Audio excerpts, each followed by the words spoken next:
I had my son way too young with my then boyfriend. We split up when he moved away for college and became an absent father even when he returned for the summers. He became more active when he moved back after graduating and we started doing 50-50 custody. I was 24 then and went to community college and got into sonography school, and now I'm an obstetric sonographer. During that time it came out that my ex had never graduated and was in enormous debt from gambling during his time away. It explained why, with a full-ride scholarship and a degree in a high-paying field, he was working at the mall. Once I got a job, I was able to upgrade my standard of living and provide a better life for me and my son. He's now nearly adult and entering senior year soon, and I want to get him a lovely gift to celebrate his birthday this summer. I asked him earlier this year when we talked about cars what car he would want, and he said a 2023 Camry. While we're financially well off and don't struggle, I know he thinks buying a car is out of our budget, so he didn't suspect a thing. Here's the issue. I was speaking to my ex's sister, whom I'm semi-close with, and I brought up the idea to her. She seemed excited but then said I shouldn't. She said it makes her brother look bad since he doesn't have a car, and it would crush him to know that his son has a brand new paid-off car while he barely scrapes by. I told her that's not my issue and that it was not my fault he didn't have his life together. He's 33 years old and still lives at home, doesn't have a car, and constantly switches retail jobs after spending weeks stretching out and watching orientation videos as long as he can. My son told me he recently spent almost 2 months watching Home Depot orientation videos and then quitting the first week on the floor. He doesn't want to work hard, so why should I feel bad? After a few days, she calls me and says she has an amazing compromise. She told my ex that I plan to buy a special gift for my son this summer and asked if he was willing to pitch in. He offered $80 and she's going to add another $80 to a total of $160. Then we could tell our son we bought it together and he feels like his dad pitched in. This is for a $34,000 car. I told her no thanks, I have it covered, and she got upset and said this could bring my son closer to his father since they don't have much of a relationship and to not be a selfish idiot. Ever since I said no, she called me twice, calling me an idiot and saying I should either let him chip in or not buy it at all. Am I the idiot? Ha ha ha, is she kidding? Not the idiot. So she doesn't want her brother to feel bad that his son has a car and he doesn't. OMG, they need to grow up.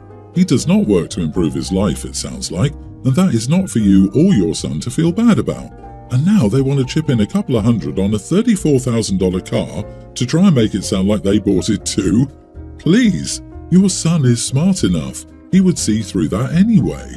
Also, if he isn't close to his son, that sounds like it's on him as well. Good for you for working hard to give him a good life. You don't owe them anything. Yeah, $160. How generous of them. Has this man even paid child support all these years? Oh, he was just busy gambling. Dad can suck it up and reap what he's sown. His sister is crossing a major line, thinking that $160 is enough. If it was a difference or even a grand or two, I'd maybe entertain it. But what they're proposing is insulting to the work you've put in. LMFAO, $80. We got a big spender for an ex. The gift that you worked hard for, not ex, not his sister. It's your moment with your son. If dad and sister-in-law want a moment, well, they can work for it, as you did. I say again, your son is a smart kid. He sees your ex slacking. He's not going to believe for a minute your ex significantly contributed to the car. Here's the other thing. Say your son believes ex paid for half. The ex could turn around and guilt the son into lending him the car because he sacrificed so much to help pay for it. Go with the truth. It's the best option in the long run. Congratulations on your son's graduation. If you tell your ex to buy some fuzzy dice or whatever, but remind your ex that these are a prop and he can't gamble with them. I, 42 male, am a registered nurse. My wife, 41, and I have a daughter who's pre-tween and had a birthday today, and we decided to throw a party for her. Despite my working full-time at a hospital and part-time at an aesthetics clinic, our finances are such that we're always late on the mortgage because of our other expenses.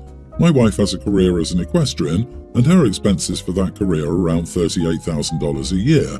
Add that to our house in a gated community close to the stables where they keep my wife's horse and our student loans, shopping, golf, etc., we're always behind on our mortgage. So I was shocked to find out that the day after we were denied a very small loan as well as a credit card that caters to people with bad credit.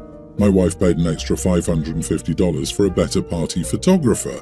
We couldn't get the deposit for the other one back.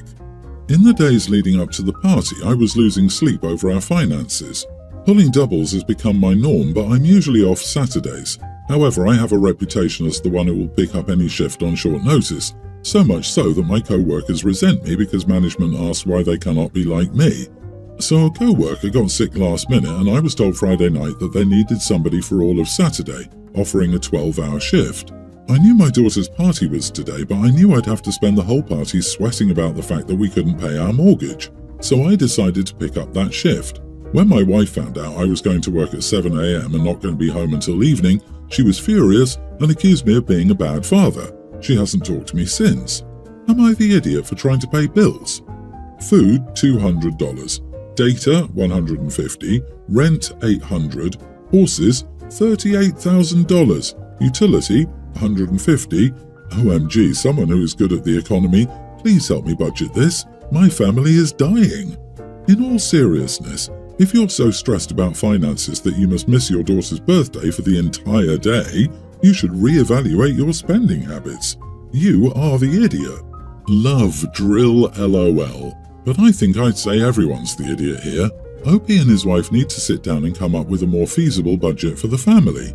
It's not fair that OP has to do all this extra work as his wife wants to things in. And dude, this kid would rather have her dad than a $500 plus photographer. And who has a photographer for a kid's party? Is that a thing? Indeed, for celebrities and whatnot, but us normies? No, seriously, OP and his wife need to make a proper budget and quickly. Their poor kid. Well, you see, Mom's Instagram followers deserve the best photos. And how much do we bet his wife is actually angrier about having to host the party alone or losing face and using the bad father to blame and guilt him? Opie, you have to shut down this crap. She's taking horrible advantage of you. She's killing you and robbing you of time with your kids. Enough. This is so stupid. My girlfriend thinks I'm an idiot, so I want some second opinions. We're both quite serious tea drinkers, being from the UK, at least 3 cups a day each. I have mine with 1 spoon of sugar. She has no sugar. We've been dating for a year now. In the first month of dating, things were great and she made my tea properly. Then she slowly started to forget and made us both cups with no sugar. I gently reminded her that I like it with 1 sugar, but she wouldn't remember and kept making me non-sweet tea. So I decided just to make both our teas going forward throughout the day to save the hassle. However, lately, I've been tired of having to make all this tea, and I asked her if she could make me a cup once in a while. I don't think it's fair that I make her nice teas and she can't return the favour. Today, she made me tea with no sugar once again, and I got fed up and asked her why she doesn't add sugar to mine.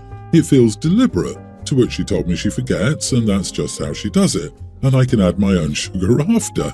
So I said that wasn't the point, and moving forward until she can make my tea nicely and take my taste into account, I will no longer be making her tea. I remember her little dietary quirks, and it just feels off that she won't remember this for me. She says it's stupid of me to go on strike about making her tea, and I'm weaponizing it, and it takes 2 minutes. However, I'm tired of making her perfect tea while she doesn't even put any effort into mine. Am I the idiot? People are going to get onto you with, it's just sugar, but I get your point. It's the effort. You take the time to remember what she likes and do that if you're making for both of you and she doesn't return the favour. It feels lopsided to you, hence the question. You are not the idiot. Exactly, they've been dating for a year now. It's not like it's some complicated Starbucks order. It's 1 spoon of sugar. I'd honestly start making the tea, but putting 1 sugar in her tea as well. If she needs help remembering your preference for something as simple as tea, why should you go to the trouble of it? It's a simple lack of respect. If he wasn't British, I would have suggested that as well, but he's probably too damn polite for stooping to the level the rest of the world would applaud, Canadians probably being the exception. As an American who used to drink sweet tea, I cannot relate. LOL, we drink tea syrup in this area. No sugar? Get out. OP, you can have a tea war if you like, but the real question here is a fairly fundamental relationship question. Do you want to remain in a relationship with this person? I'm actually only 29 and I felt like my sister, niece's mom, did some pretty good salesmanship to all of our siblings, there are 8 of us, and made everyone promise to gift my niece $1,000 when she graduated high school. I can come up with the money, but it also means that I won't be able to book a vacation that I've been wanting to take for a long time. I was okay with that because the implication was that money would be used for tuition and living expenses. I finally saw my niece yesterday with the full intention of giving her the check. I asked her if she was excited to start college in the fall and she said she wasn't going. Okay, that's a surprise, so I asked her what she planned on doing. She literally said, "Oh, nothing." And I said, "Oh, you mean nothing like getting a job?" And she said, "No, literally nothing." I think she tried to jump past the awkwardness by asking me if I wanted to see the design her boyfriend made for her tattoo. It was elaborate, to say the least. It was tacky as heck, to say the most. It looked exactly like a tattoo a 21-year-old dating an 18-year-old would design to mark his territory. She then blurted out that my $1,000 was all that she was waiting on before she could start. I didn't mention that I had the check and I didn't give it to her. After I left, I called my sister and I asked her if she knew what Vera's plans were. She said yes. I told her that I was really sorry, but I was not contributing. She accused me of breaking a promise. I accused her of not being honest with us. She said I was a witch. I said to call me back if Vera decides to be productive, then I'll come through with the gift. We said, "Screw you," and simultaneously hung up on each other. Am I the idiot? Edit, if I wasn't clear, the tattoo is $8,500. She's supposedly driving to San Francisco to go to a very popular artist. It will go from the back of her neck down her left side and to the bottom of her foot. She wants to spend $8,500 on a lame tattoo designed by her boyfriend to mark her body as his, and her mother is not only going along with this, but is happy to scam her siblings out of $1,000 each to make it happen? That's some messed up crap going down.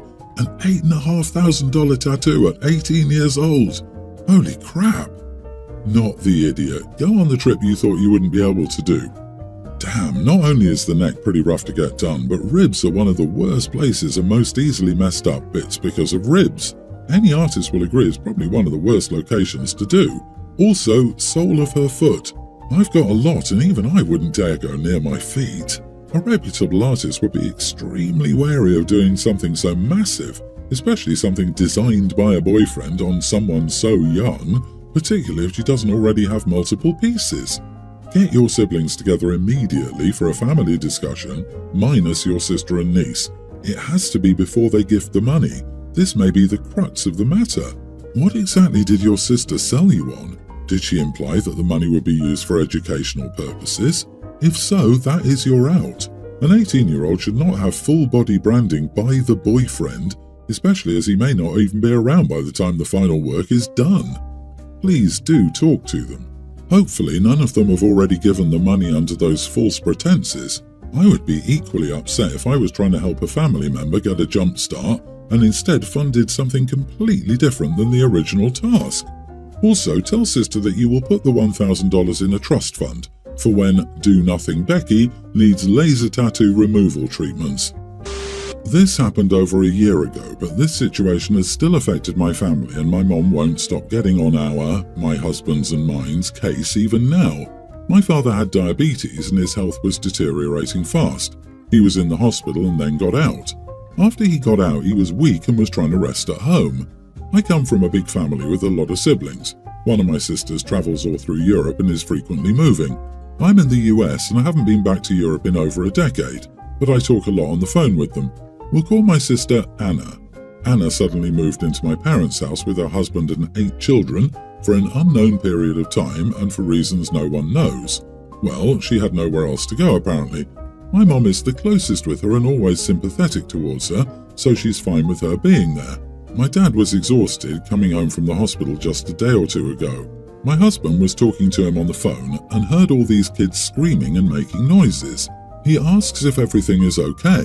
My dad just said he's tired, overwhelmed, can't take it anymore and just wants to rest.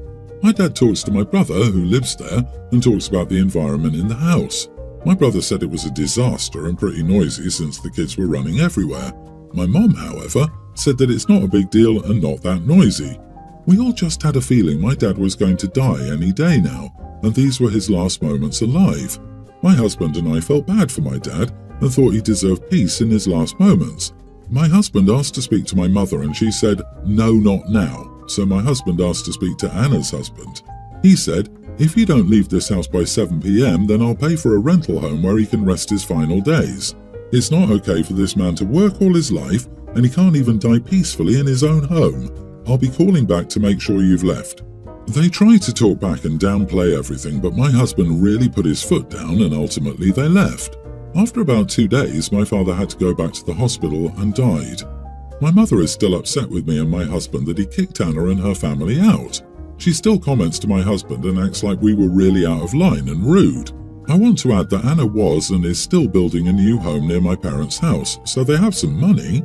Am I the idiot for letting my husband kick my sister's family out of my parents' house? Edit. I just want to add, since there's a little confusion, that this was our last resort since it's pretty big, but my mom didn't want to speak to all of us and always sides with Anna. She was babysitting the kids and ignored my father, so he was pretty much by himself after coming out of the ICU. But my dad was so weak and was mentally done. When my husband inquired about Anna's husband, he said, "Don't worry, it will all work itself out." You are the idiot. It was not your husband's place to dictate what happens in other people's homes. You crossed the line. And how do you know that the stress of your sister and the children moving out didn't hurt your father in his dying moments? Why would he want his end of life filled with family strife? Your inappropriate actions may have caused him more hurt, you fools. Not only that, you hurt the living people who are the ones there with him in his dying hours. You caused more stress for your mom, siblings, and nieces and nephews than necessary. Wow, how selfish of you. Imagine not being able to cook your own meals after a lifetime of cooking, not being able to drive a car, sign your name, write or wash your body, or convey your thoughts clearly.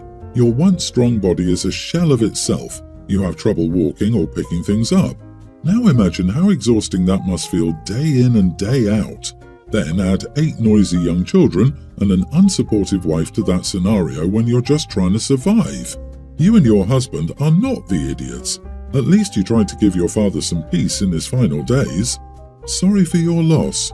Agreed, your husband did the right thing. I've dealt with serious health issues. I can't imagine having a bunch of kids around. When you're suffering, all you want is to be left alone in peace. Your mom probably needed their presence to distract her, that's my guess. Regardless, all you can do now is to say, "Yes, Mom, we know. You've told us multiple times," and change the subject.